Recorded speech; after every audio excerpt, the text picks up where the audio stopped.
वस्तु एवं सेवा कर के इस 18वें भाग में आपका पुनः स्वागत है। हम इनपुट टैक्स क्रेडिट से संबंधित प्रश्न उत्तर की श्रृंखला को जारी रखेंगे और इस चैप्टर से संबंधित प्रावधानों को समझने का प्रयास करेंगे।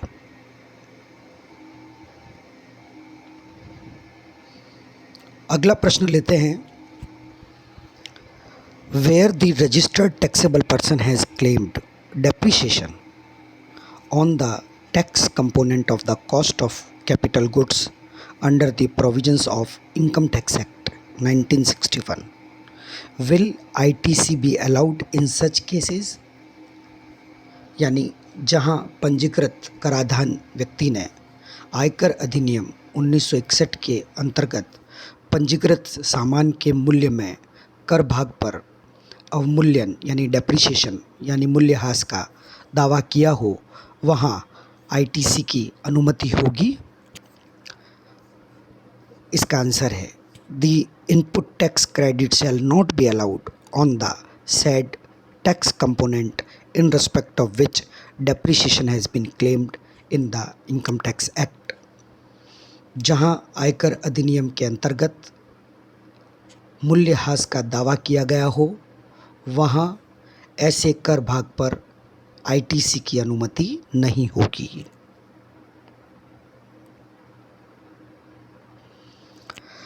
Question number 12 is credit of tax paid on every input used for supply of taxable goods और सर्विसेज और both is allowed under GST.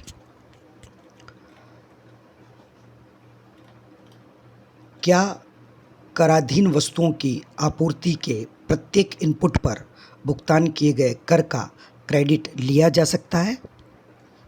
The answer is yes, except a small list of items provided in the law, the credit is admissible on all items.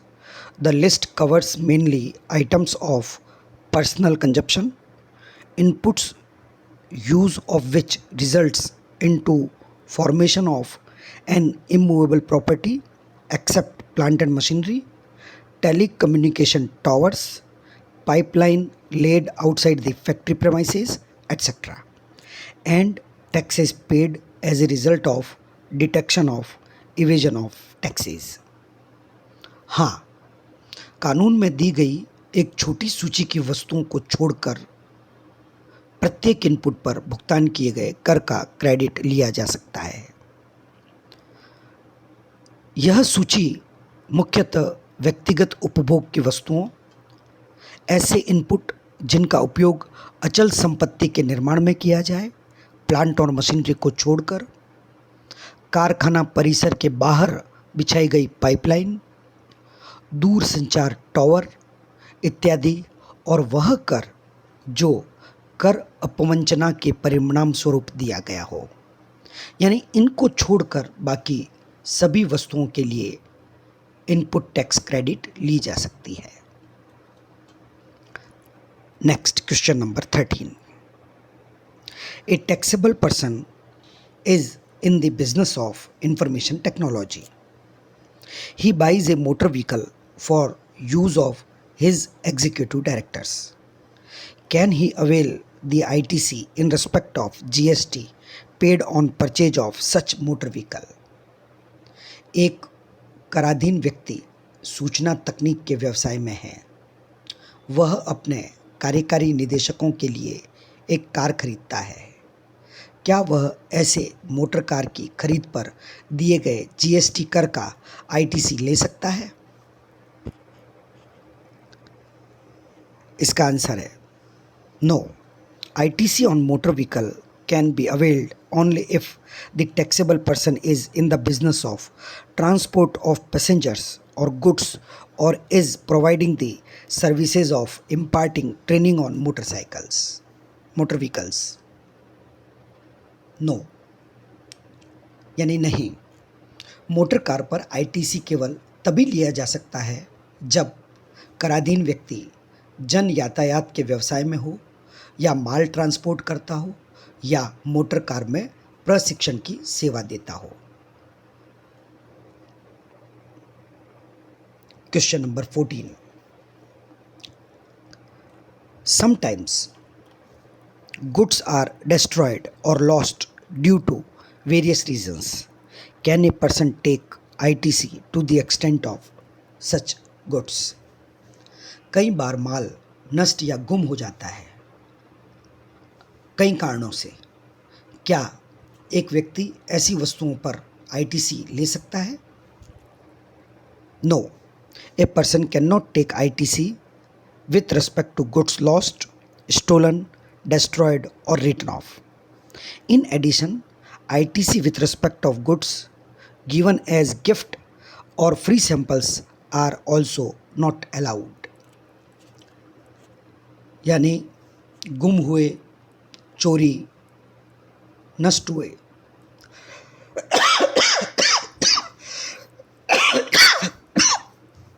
और बट्टे खाते में डाले गए किसी भी सामान पर ITC नहीं लिया जा सकता है।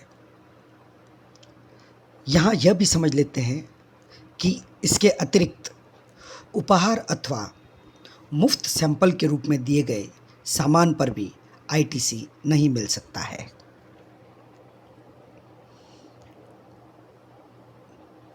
Question number 15.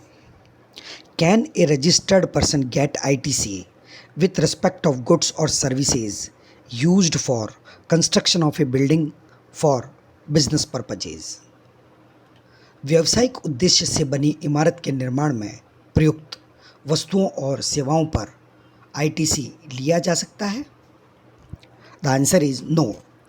ITC on goods or services by a person for construction of immovable property other than plant and machinery is not allowed. Plant and machinery cover only apparatus, equipment and machinery fixed to earth by foundation or structural support and excludes land and building among other things. इसका उत्तर है नहीं।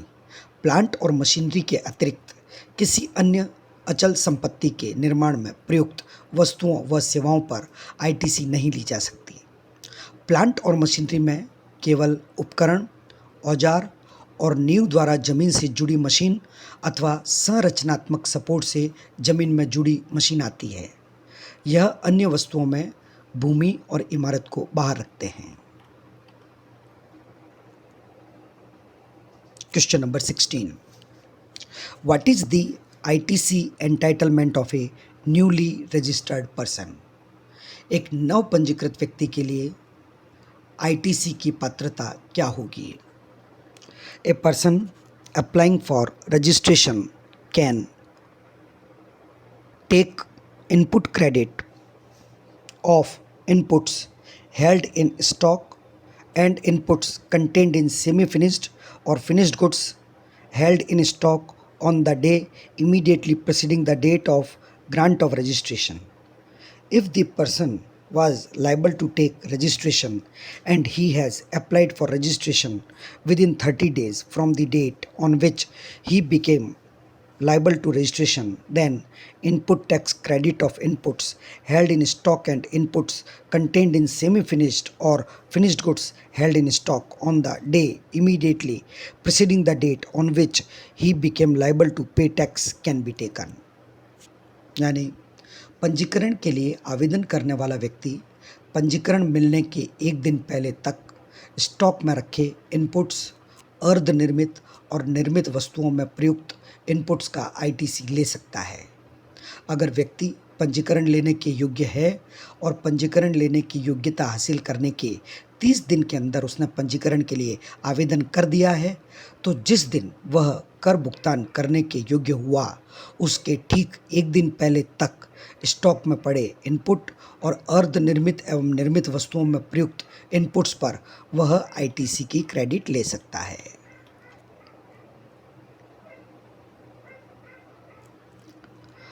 A person becomes liable to pay tax on 1st August 2019 and has obtained registration on 15th August 2019.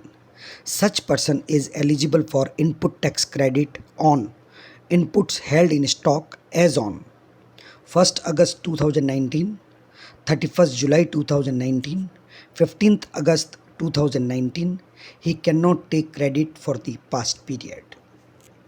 एक व्यक्ति ने 1 अगस्त 2019 को कराधीन होने पर 15 अगस्त 2019 को पंजीकरण प्राप्त किया। ऐसा व्यक्ति इस तिथि तक स्टॉक में उपलब्ध इनपुट पर आईटीसी प्राप्त करने योग्य होगा। ए 1 अगस्त 2019, बी 31 जुलाई 2019, सी 15 अगस्त 2019, डी वह पिछली अवधि के लिए क्रेडिट प्राप्त नहीं कर सकता। इसका आंसर देने से पहले हम इसके ठीक पहले वाले प्रश्न में दी गई जानकारी को पुनः याद करते हैं कि यदि एक व्यक्ति जब रजिस्ट्रेशन के लिए दायी होता है तो रजिस्ट्रेशन 30 दिवस के भीतर करवा लेने पर जिस दिन वह दायी हुआ उसके ठीक एक दिन पहले उसके पास जो भी इनपुट्स थे, जो भी निर्मित और अर्धनिर्मित माल थे, उनमें उपलब्ध कर का आईटीसी ले सकता है। तो इस बात को ध्यान में रखते हुए हम ये कह सकते हैं वह व्यक्ति 1 अगस्त 2019 को क्योंकि पंजीकरण के लिए दायी हुआ और 30 दिवस के भीतर उसने पंजीकरण करवा लिया, अतः 1 अगस्त से ठीक एक दिन पहले 31 जुलाई 2019 को उसके पास जो भी स्टॉक था रॉ मटेरियल का, फिनिश्ड गुड्स का, सेमी फिनिश्ड गुड्स का, उन पर समस्त चुकाए गए कर की आईटीसी वह प्राप्त कर सकता है।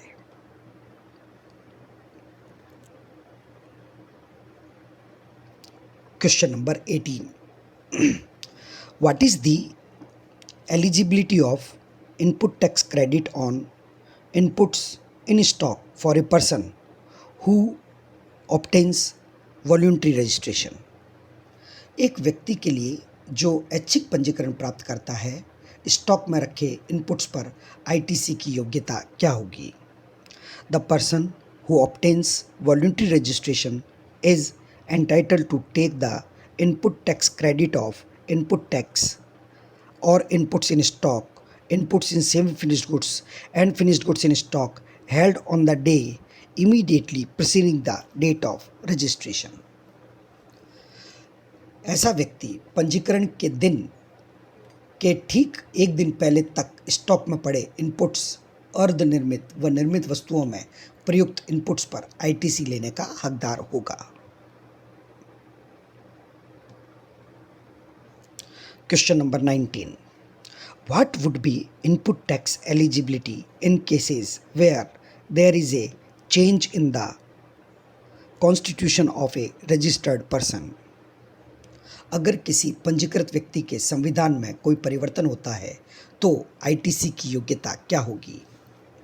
The registered person shall be allowed to transfer the input tax credit then remains unutilized in its electronic credit ledger to the new entity provided that there is a specific provision for transfer of liabilities. पंजीकृत व्यक्ति को electronic credit ledger में पड़े अप्रयुक्त ITC का अंतरण नई इकाई को करने की अनुमति होगी बशर्ते कि देयताओं के अंतरण का वहाँ विशिष्ट प्रावधान हो, यानी जहाँ पर नए व्यक्ति को लाइबिलिटीज का भी ट्रांसफर किया गया हो। क्वेश्चन नंबर 20, वेयर गुड्स और सर्विसेज और both received by a taxable person are used for effecting both taxable and non-taxable supplies, whether the input tax credit is available to the registered taxable person. जहाँ वस्तुएं या सेवाएं या दोनों जो एक कराधीन व्यक्ति प्राप्त करता है उनका उपयोग कराधीन और गैर कराधीन दोनों आपूर्तियों को प्रभावित करने में होता है, क्या वहाँ पंजीकृत कराधीन व्यक्ति को आईटीसी लेने की अनुमति है? The input tax credit of goods और सर्विसेज और both attributable only to taxable supplies can be taken by registered person. The manner of calculation of eligible credit would be provided by rules. ऐसी स्थिति में केवल कराधीन आपूर्ति के फलस्वरूप ही ITC लिया जा सकता है। इस परिस्थिति में क्रेडिट के आकलन का तरीका नियमों द्वारा बताया जाएगा। ऐसे ही कुछ और प्रश्नों के साथ हम अगले व्याख्यान में उपस्थित होंगे। धन्यवाद।